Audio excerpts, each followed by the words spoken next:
আসসালামু আলাইকুম আরহামতুল্লাহি ওবারাকাতুহু।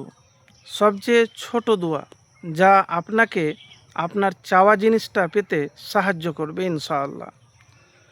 তো অনেক জিনিস চাইছেন, প্রয়োজন আছে, রিজিকের দরকার, রিজিক বন্ধ হয়ে গিয়েছে, সফলতা আসছে না।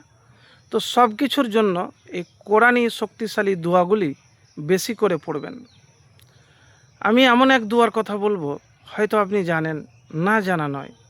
যখন দুশ্চিন্তা থাকবে, কষ্ট থাকবে, কোনো পথ আপনি পাচ্ছেন না, তখন হাসবুন আল্লাহু আর নিমাল ওয়াকিল বেশি বেশি করে পড়ুন। হাসবি আল্লাহু আর নিমাল ওয়াকিল বেশি বেশি করে আপনি পড়বেন। তো প্রিয় ভাই, এতটুকুন বলবো যে হতাশ বা নিরাশ হবেন না, চেষ্টা করতেই থাকবেন। তারপরে আপনার কাজ নাই বা কাজের কোনো সন্ধান পাচ্ছেন না, বেকার বসে আছেন, কি করবেন? দুরুদ শরীফ, রব্বি ইন্নি লেমা আনজালতা ইলাইয়া মিন খয়রিন ফাকির, খয়রিন ফাকির। তো দোয়াগুলো পড়ুন মনোযোগ দিয়ে, দৃঢ় বিশ্বাস ও একান্ত নির্ভরতার সাথে। আপনি যা চান আল্লাহ তা আপনার জন্য উত্তম হলে অবশ্যই দান করবেন।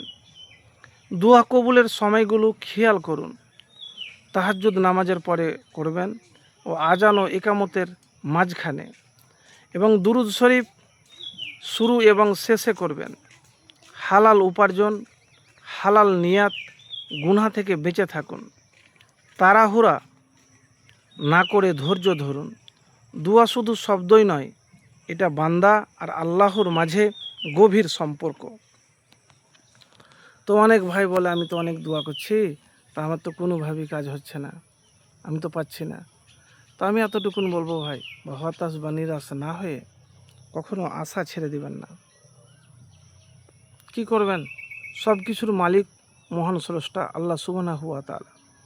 যখন যেটা হয় শুকরিয়া আদায় করুন, ইস্তেগফার করুন, ইস্তেগফার বেশি বেশি করে করবেন।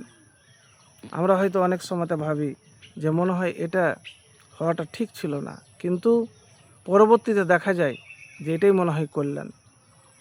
তো হতাশ বা নিরাশ হয়ে আপনি কখনো মন খারাপ করবেন না।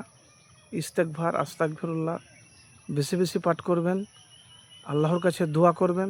দোয়া কবুল হলে ইনশাআল্লাহ ফলাফল পাবেন।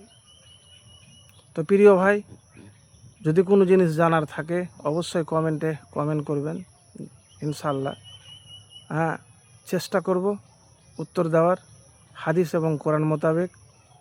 আর আরেকটি কথা বলবো যে আমি শুধু আপনাকে বললাম, দেওয়ার মালিক কিন্তু আল্লাহ। আপনাকে বারবার তার কাছেই চাইতে হবে, চেষ্টা করতে হবে, হতাশ হলে চলবে না।